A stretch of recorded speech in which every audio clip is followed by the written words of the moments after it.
Hey everyone, welcome back to my channel. My name is Zara and today I'm going to be doing a quick review of Atalanta by Jennifer Saint. Now this is a book that I got approved for by NetGalley. Thank you NetGalley for approving me for an e-arc. I think it might actually be out now, I'm not actually sure. But it was a book that I didn't really have much expectation on. I just saw that it was about Atalanta, which is a figure from Greek mythology that I have heard of. I also realised that a big part of the book was centering around Jason and the Argonauts, which I feel like is a story that we are all aware of and characters that we are all aware of. So I thought, okay, let's read some kind of ancient Greek mythology set in kind of like a fantasy world, is kind of set in a more kind of modernized version, if that makes sense. I mean, it's still ancient Greek, but it reads like our world in many ways. So I was quite excited about it because I haven't read any ancient Greek mythology for a very long time, actually, since I think university, which is where I actually learned a lot about ancient Greek mythology and lore. And I also did ancient Greek, the language, for like 2-3 years. Never again. I really love it as a period of history. I think there's a lot that we can learn from it, even though, you know, it was a very, very long time ago. So I thought, okay, let's give it a go. Also very short, about 350 pages. So I thought it could be a book that I could get through very quickly, which I did. And I was very curious about how this story was going to be told, how authentic it was going to feel. And with that, let's jump into my review. So this story is following the character of Atalanta from when she is abandoned on the mountainside up until Artemis takes her under her wing. Then she joins Jason and the Argonauts, and then events ensue after that. I'm not going to go beyond that point because there might be potential spoilers. But the whole storyline around Jason and the Argonauts is on the back of the blurb. So what did I like about this book? The thing that I really liked about this book is I felt like this book was very accessible. The thing about ancient Greek mythology, history, is it can often feel very dense. It can also feel very unrelatable because, like I said before, it's set so many centuries ago. But this world felt very real. It felt almost like our world, but it was just set in different countries, and it felt kind of very place I could go to now. So I really like the fact that it was a very accessible book to people who might not necessarily want to read, you know, like a very dense book, history book about ancient Greece. And I feel like Jennifer Saint has a very kind of conversational way of writing, which is another thing that I really enjoyed. I think her way of writing is quite basic, and I don't mean that in a bad way. I mean it as a compliment, because I feel like I read quite a lot of fantasy, obviously, and I feel like sometimes there are authors who basically try too hard and try to make it sound a lot more cleverer than it needs to be. And we don't need that. Nobody needs that. The author doesn't need it. The reader doesn't need it. Nobody needs it. So why do it? I feel like she has very simple prose, but it's effective enough that it tells the story in a really good way, in a really compelling way. The next thing that I really enjoyed was, I think the world building was pretty decent. I think we got a really good sense of what this world looked like. We are set in a bunch of different places, some that will be familiar to you if you know ancient Greek mythology. And that was kind of cool. You know, it felt like vivid. The imagery was very much present in my head. It reminded me of when I went to Greece, and it reminded me of when I've been to other parts of Europe that, you know, kind of from a setting wise feel quite familiar. So I really liked the fact that the world building, again, built a really nice image of what this world was like. I like reading about familiar periods of history. I like reading about familiar places, familiar names, because I don't know, like I said, it makes it feel more relatable. It gives you that sense of nostalgia for maybe something that you have a memory of in your past. So I really like that. And as an extension of that, there were really familiar names. I mean, Atalanta is a name that I'm familiar of. We also have Heracles, which, I mean, everybody knows the story of Heracles, and if you don't, where have you been? But I really liked kind of seeing this version of Jason and the Argonauts that I'd never seen before. I mean, I watched the really terrible movies that were done in like the 90s and the 80s, I think. But beyond that, I didn't really know much about the story. And one thing I will say is I don't know how accurate this version of the events is. So take it with a pinch of salt. But like I said, it felt authentic. It felt real. It felt like this could be a version of the history. And I quite liked it for that. That brings me on to the stuff that I didn't like. There were quite a lot of things that didn't really gel with me. First off, this book is really boring. Sounds horrible. But there's a lot happening, but it doesn't feel like it. And I don't know whether that's maybe because of the simplistic writing that I was complimenting just 5 seconds ago. But I did not like the way that the story progressed. I just feel like some of the really big events that happened in the book didn't really feel like they were big events. Character changing, life changing events that were happening to these people and yet we never really got a sense that that was the case. And I think it's a really, really important skill to have as a writer, is to indicate when something big is about to go down and when something big shift. And I just don't feel like we got that at all. I mean, there's some pretty big stuff that happens in this book. I won't mention any of them to avoid spoilers, but there's like a number of really, really critical things that happen to characters in the story, and the main character doesn't even really react, and we don't really get a sense of how she feels as a result of that thing that happened. And that's just really bizarre to me. We all know character-driven reader here.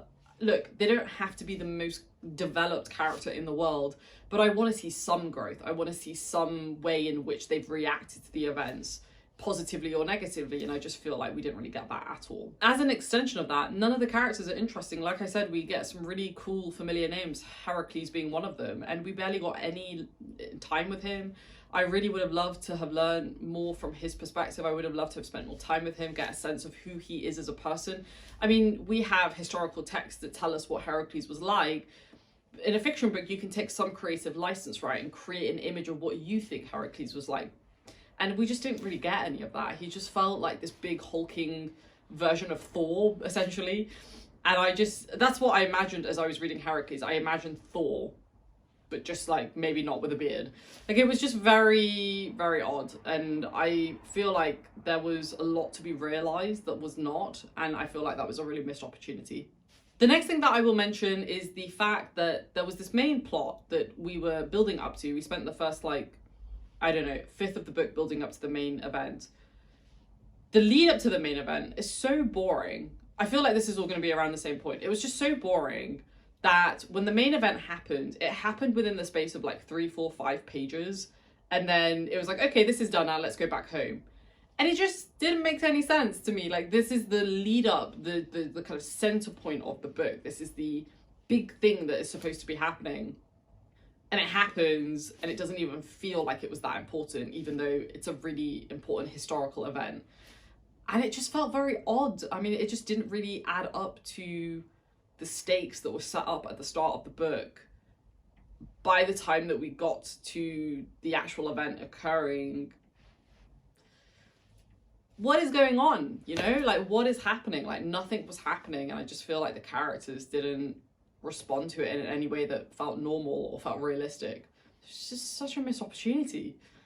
I feel like this book could have been really cinematic, and it just wasn't, and that to me is really disappointing, because I just feel like whenever you do something about like ancient Greek or ancient Rome, there's so much writing, there's so many other forms of art about these periods of history, movies, theatre. You can take inspiration from those, right? I've read a lot about ancient Rome, and I studied quite a bit of ancient Greek history, and I studied the language, but I never felt, as somebody who's studied that period of history or parts of that period of history, I never really felt like it mimicked what I know of that period or of those characters.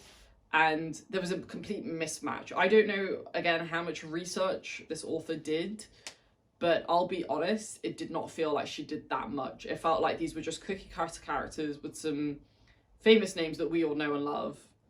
And she just wrote this story that didn't really have any purpose, essentially. My last point is going to be the fact that the thematic work was just a massive letdown, because if the characters are a letdown and the plot is a letdown and the world building is okay, you know, it's by extension, the thematic work is probably not going to be that great.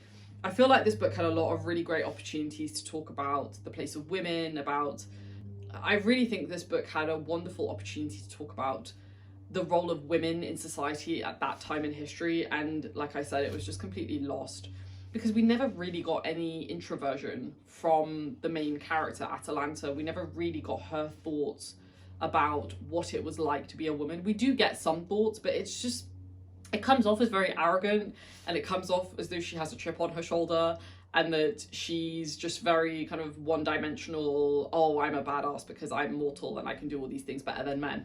Like, sure, great, but like, we never really got any deeper sense of who this person is and how the way that her past trauma has shaped her into the person that she is in that moment.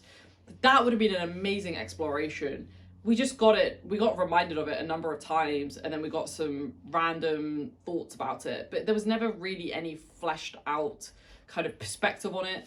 And there was the last chapter made me really angry because we just got this like waffle about everything that she's done and how she feels, you know, finally so connected to herself. And it's like, but how does that even make sense? Because there was such a big disconnect between her self early on in the book and in the middle of the book, that getting that at the end just felt like the author was just adding it onto the end because she realized that actually we didn't have that much stake in this character because we didn't really know who she was or why she is the way that she is. So it was just, I feel like this is a very negative review. I don't mean to be. I mean, I think there's going to be a certain type of person that's going to enjoy this. I think if you like historical fiction and you want like a quick read and you're not really bothered about being super invested in your characters and your plot, I think you'll enjoy it. But I think if you're looking for like a really deep and thoughtful kind of analysis of what it was like to be a woman in that period of history with all this like wonderful historical context shaping it, then this is not it, unfortunately. That's kind of what I was hoping it would be. So when I started to progress throughout the book, I realized that that's not what this was, and I don't think it was ever the goal of it. At least that's what it reads like. It's just disappointing. I gave this book a 2.75 stars. It's not great. I gave it a 3 and then I was like, no, it doesn't deserve a 3. It's not quite a 5, but you know, it has to be somewhere in the middle, and I think it leans more towards the 3 part than it does to the 2.5 part. It was okay. You know, it's one of those books that could have been a lot better. It could have had a lot more going for it, but for one reason or another, it's not. And so it's just this kind of very surface level look into this period of history with these interesting characters that unfortunately weren't very fleshed out. So there we have it. There's my review. This is actually one of the first books this year that I haven't really enjoyed. I've been very lucky actually this year that the books that I've read so far are like generally amazing. This one for me did not work. Again, like I said, I think for some people it will work, so definitely give it a go if the story sounds compelling. But if you are looking for something that's very deep and thought-provoking and kind of very raw, then I don't think this is it. Thanks for watching, folks. Let me know what you think. And if I know Jennifer Saint has written some other books, so if you've read any of her other books and you recommend them, let me know, because I'd be definitely open to trying them. It's just that unfortunately this one did not work. Thanks for watching. Stay safe and I'll speak to you soon. Bye.